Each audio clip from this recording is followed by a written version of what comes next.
In this presentation, we are going to look at some important definitions that are connected with hypothesis testing. So, explain the meaning of the following terms used in hypothesis tests: type 1 error and type 2 error. Just notice the way we actually spell it out there, write it out with Roman capital numerals. Okay, so let's just look at those two first, and we'll come to the second two then. A type 1 error is to reject the null hypothesis in favor of the alternative hypothesis when in fact the null hypothesis is true. A type 2 error is to fail to reject the null hypothesis when in fact the alternative hypothesis is true.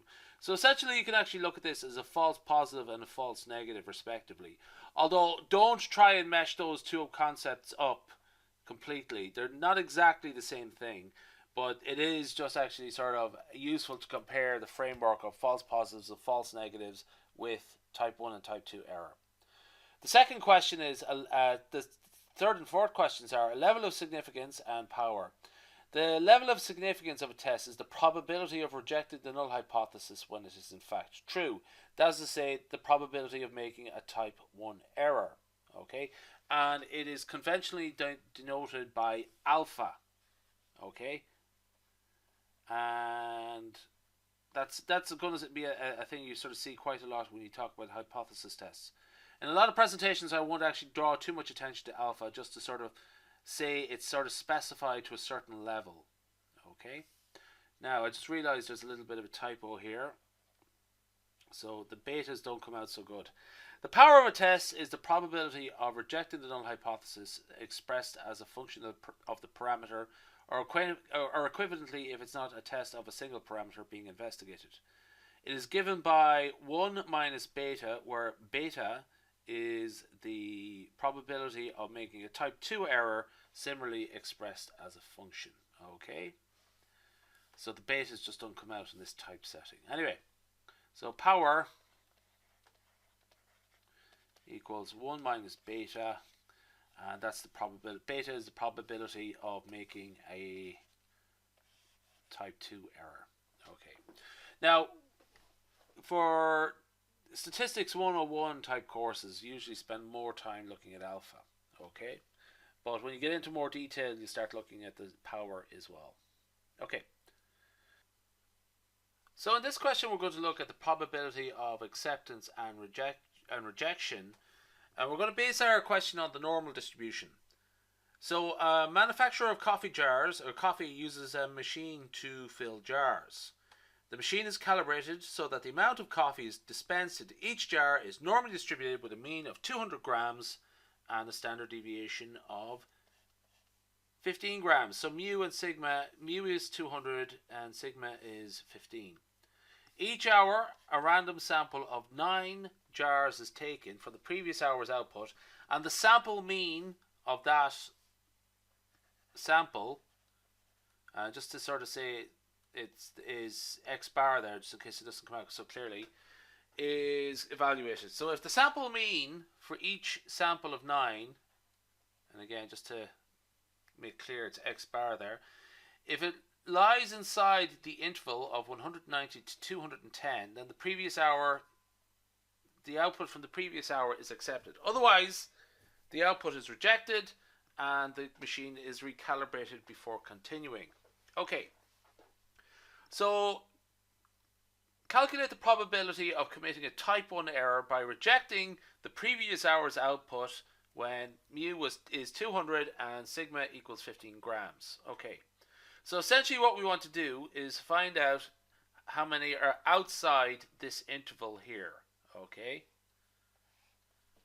how many sample means would we expect outside this interval? Okay, so just actually what could happen here is that you might get a sample of 9 coffee cups or 9 coffee jars, and they might have there might be one 180, another one that's 210, and so on, and altogether they have a mean of somewhere around 200. Okay, so it's a different variable. It's called a sampling distribution. Okay, so there's a difference here between the two. So this represents the individual coffee jars. That X represent the amount of coffee in a jar, we have x distributed as a normal random variable with a mean of 200 and a standard deviation of 15 squared. Now the sample size is 9, so this is the samples, the sample means, and this is a variable in its own right.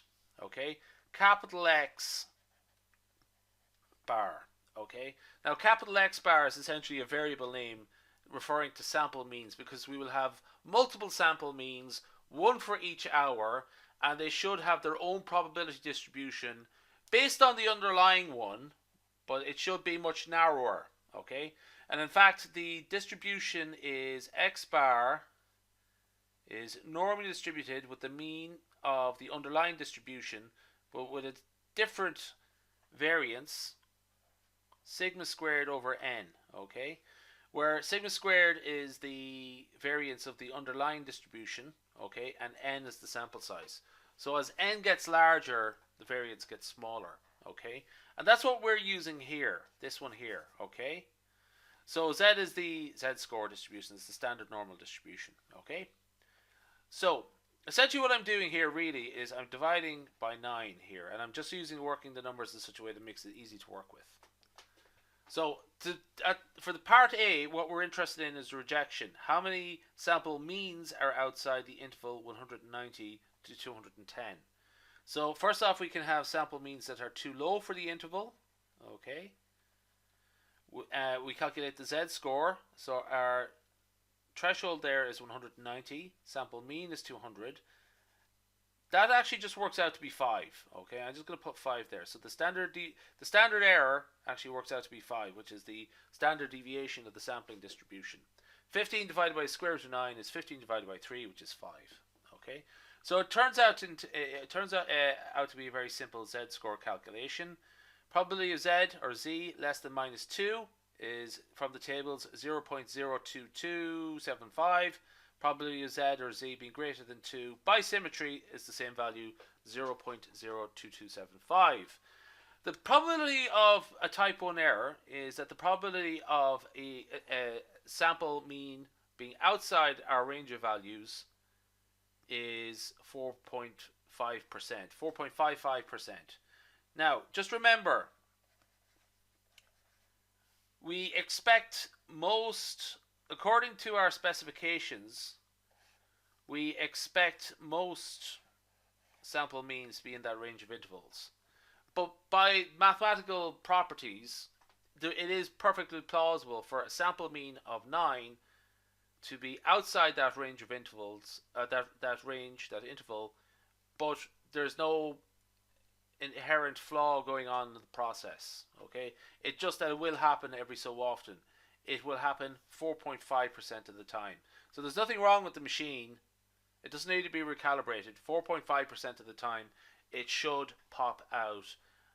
It should give us a sample mean outside the interval that we're looking for. Okay. Now this is a type 1 error essentially. That essentially what we're saying here is that there's nothing actually wrong with the machine. Okay. But we're rejecting it when 4.55% of the time it actually will give a genuine value outside our range of values of 190 to 210. Okay. Now that is about rejection. This is about acceptance, this one. So this question is a little bit different. Okay. So let's read it again.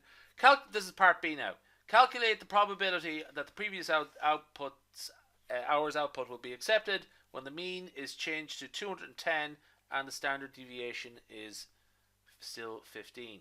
So essentially what we're doing, let's say, is we're recalibrating the machine and we're just trying to guess how far we should go. Okay. So we're going to bring it up to 216 and we want to sort of see how many we're going to reject. So how many is in this interval here? So 190 to, sorry, I shouldn't have done that there. I just keep it consistent. We're just using, that's what we're asking ourselves here. Okay. So what I'm going to do here first off is I'm going to calculate the probability of being too low for the interval. Okay. So this is the same sort of calculation as I done previously. I'm just setting 210 now to 216, and this changes the z-score. The z-score is now minus 5.2. Working that out in the tables, that is approximately 0. It actually is 0.00000. It's extremely small, negligibly small, such that it is 0. Okay? So constructively, this is equivalent to this. Okay? Because the probability of being too low for this interval is so small that essentially what we're saying is that is effectively this. Okay? Because this is negligible. Okay? So the probability of x bar being less than 210. Again, we perform the z-score calculation, and what we get there is probability of z being less than minus 1.2. Working that out from the tables or using the symmetry rule or so forth, we should get an answer of 0.1151. Now just think about that for a second. We're only accepting this range of values here, but only 11% are actually falling into that range of values. So the total probability of accepting the output giving this specification is 11%. That's ridiculously low, but just go along with the question. This is the probability of a type 2 error for this procedure. That's what this is equivalent to, the value of beta for 216. Thus, the power of the procedure is in fact 0.8849. Okay.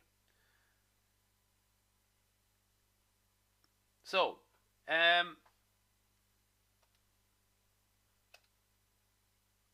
we'll leave it there.